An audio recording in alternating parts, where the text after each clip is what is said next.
Do you feel like you've lost touch with friends and you've lost the connection with the people around you, where you're not alone? It's a common phenomenon that we all go through. I've been through it, and you may have been through it as well. And it isn't anything to worry about. When we're younger, we're surrounded by friends. You get dumped and dropped off at school, separated from your mum, and you're forced to make friendships. It's almost like it's a survival mechanism. You go to school for 6 or 7 hours a day, and you're away from your family and your parents. For the first time, it's probably the first time that you were away from your parents, and you get forced into becoming friends with people that you just happen to be born at the same time in the same neighborhood. So you get sent to the same school. You probably noticed that as you've grown older, you've lost touch with some of those friends. And it's really important that you don't feel guilty about that, because guilt is a really overpowering, strong emotion and a feeling that makes you human, makes us all human. And I've been through this process of losing touch with people who I thought were my best friends. Over the course of a few months, a year, you just lose touch. The messages stop coming and you don't run into these people. But it can be twofold.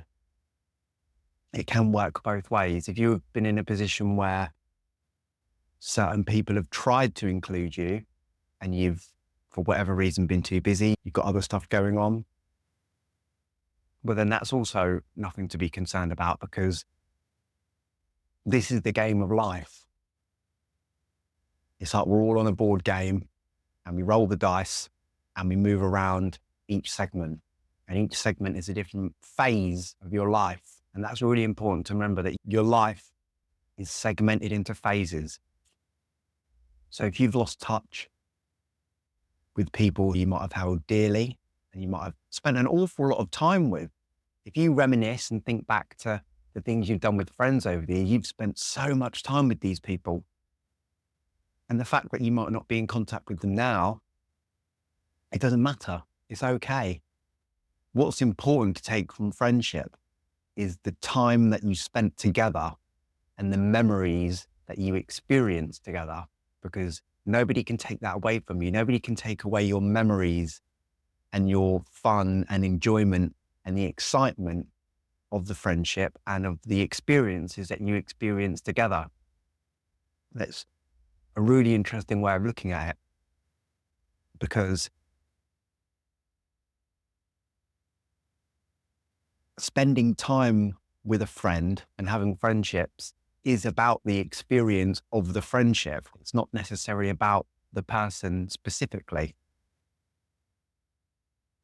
But life gets in the way. We grow older, we move to different locations, our work takes over. When you're younger, you don't have to work quite so much, but as soon as you get into your mid-20s, you're usually in full-time employment. Full-time employment is 40 hours a week. That's the harsh reality of this place.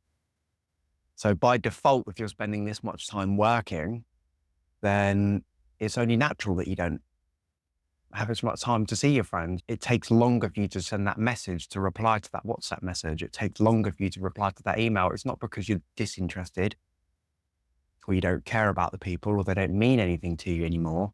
It's because other things have taken over. Relationships is the big one. You'll all know what I'm talking about here. You've got pals, friends, girlfriends, boyfriends. And as soon as you meet that person at a phase of your life, all of a sudden your friendship circle isn't about the group of guys, the group of girls anymore. It's not about going out and partying on a weekend. Your attention goes on to this other person, this specific person, this special person, the person you're in a relationship with. If you've been in a group of friends, when one of them comes down with the relationship bug, and you see people dropping like flies, all of a sudden the person was out and they're on the scene and they're that first person to contact you at the end of the week. And then all of a sudden they get themselves into a relationship and you don't hear from them again. I've got a friend who I even went on a couple of vacations with, and he met a girl moved to another city, and I don't think any of our friends ever saw or heard from him again. But we're not angry at him. I'm not sitting around thinking, man, did I do something to upset him? I'm thinking, this is great. All he ever wanted was to be in a relationship, to meet that girl who understood him. They're on the same length, same wavelength.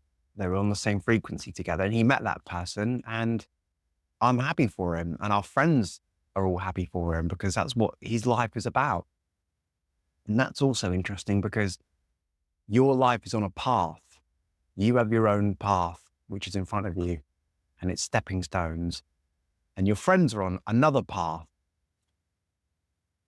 At some point in your lives, your paths have become interconnected and intertwined. That's how you met your friend in the first place. It doesn't matter where you met them or how you met them or the circumstances. Your paths overlap with one another. And for a period of time, your fates were entwined. But then the path continues. And sometimes the two of you end up on a different path. And that's okay. We don't need to feel guilty about that. We don't need to dwell on it. You probably had a dream where you're younger and your friends are there, your teenage group of friends, and in your dream, they look exactly like they did when you were kids, but they're doing something without you. You've been left out. It's like that fear of missing out, FOMO, abandonment type feeling. I've had that dream. I wouldn't say it's a reoccurring dream, but I've certainly had it more than a dozen times in my life. So perhaps it is a reoccurring dream. I'm not the only one. I know other people who have the same or similar dream, but personal to them. Maybe you've had the same experience. But what that comes down to isn't anxieties or our emotions. It's our human instinct of not wanting to be abandoned. We don't like to be the odd person out. We don't want to have a fear of abandonment. But at some point, we have all been abandoned at some stage, be it physically or emotionally. But again, we don't need to dwell on the abandonment feeling. Losing touch with friends is a perfectly natural experience. You don't need to feel nervous about it. You don't need to feel anxious. You don't need to feel guilty. You don't need to be thinking, oh, I haven't messaged this person for a long time. I haven't heard from them in a while. Maybe I did something. Maybe they don't care about me anymore. But that's not the case. Stuff just takes over. Life gets in the way, and our personalities develop. Although we never truly change, the person you are behind your eyes and between your ears, your consciousness, which is your reality, doesn't really change. And you only can appreciate and understand that as you age. Your personalities develop, your friends' personalities develop. And that's reality, our perceived reality intruding on our consciousness, which then gets pressed into our subconscious. Our interests change. The things that we like doing change.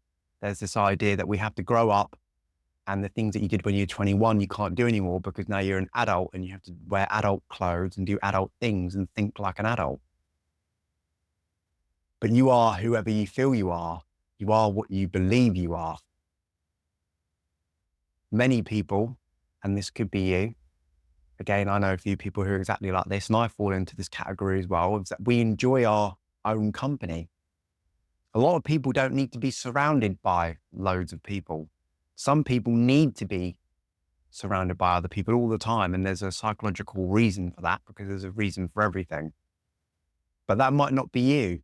And if you find yourself on your own, then that's okay. It's not because you're unpopular, because you're unloved or unliked, because you don't have anything in common in people. It's just the way it is. We forge out our own reality. We carve our own futures here, and we can change them. So new friendships, new relationships and experience could always just be around the corner. Just because you're in a situation now doesn't mean that it's going to be the situation in the future. And most importantly, you're never truly alone anyway.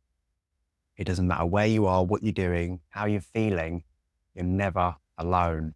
There might not be somebody physically sat next to you. There might not be somebody physically in the room with you, but you are never alone. It's really important that you remind yourself that, because you have your inner self, your thoughts, you have your subconscious, your being, your presence, and we should be living in the present moment, the now, the I am.